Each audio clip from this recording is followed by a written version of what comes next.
Welcome to week 3 of Flourishing Communities. This week's theme is radical inclusion. In the flourishing community, all are seen, heard, and honored in the fullness of who God has made them to be. Hopefully you have your leader's guide in front of you. Ding! We are going to start with the intro section. Remember what it's like to be the new kid? Maybe you felt that this quarter or semester when classes started, or maybe you felt that even in this space with InterVarsity. In college, I volunteered with an urban ministry in San Diego, and I got close to one of the students that I was mentoring in our after-school program. He invited me to his mom's baby shower one weekend, and I was so excited, like if he's inviting me, this must be a big party.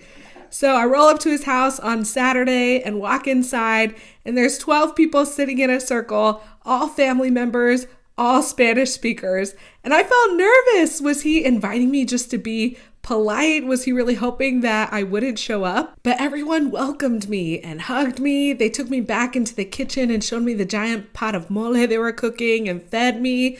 They were super excited to hear my broken Spanish and were so patient with me as we learned to communicate with each other. I was received with so much joy and got to experience the beauty of Latino hospitality. I was welcomed as part of La Familia.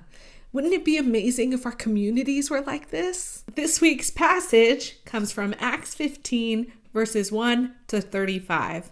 After Jesus' resurrection, the early church is growing like crazy, even with persecution and opposition. And this community is not just made up of Jews, but the good news of Jesus is capturing the hearts of non-Jewish people too, of Gentiles. This was always a part of God's plan, but things get complicated when two very different communities come together, especially when there has been historic tension or an unwelcoming posture towards the Gentiles in the past. The Jewish leaders are wrestling with the question of circumcision. Do they force the Gentiles to do a practice that historically has been an outward sign of being part of God's covenant community? Even though there's some intense disagreement, I love where the text shows us that they land in verses 8, 9, and again in 29. God has invited both Jew and Gentile to be a part of God's kingdom. And who are we? Who are the Jewish leaders to put an added burden or requirement that was even too hard for the Jewish people to bear? Sometimes it can feel like we need to leave parts of who we are at the door in order to truly belong in community.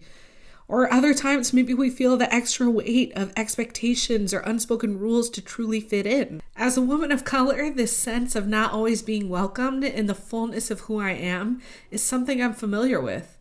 But this isn't the kind of community that God invites us into. Isn't it beautiful that we are received into the kingdom of God with joy and welcome? We are radically included in God's community because of what Jesus has done for us. Today's response activity is about identifying your cultural values. This is meant to help give you language to navigate being a multi-ethnic, multicultural community so that you could practice being radically inclusive and welcoming. Your values impact how you see and experience the world around you. For this activity, you'll download your little sheet, ding, that names and describes 7 sets of values, and you'll mark along the spectrum with how strongly you identify with either word or either description within a set of values. Your challenge this week will be to help your group honestly unpack what your community is really like.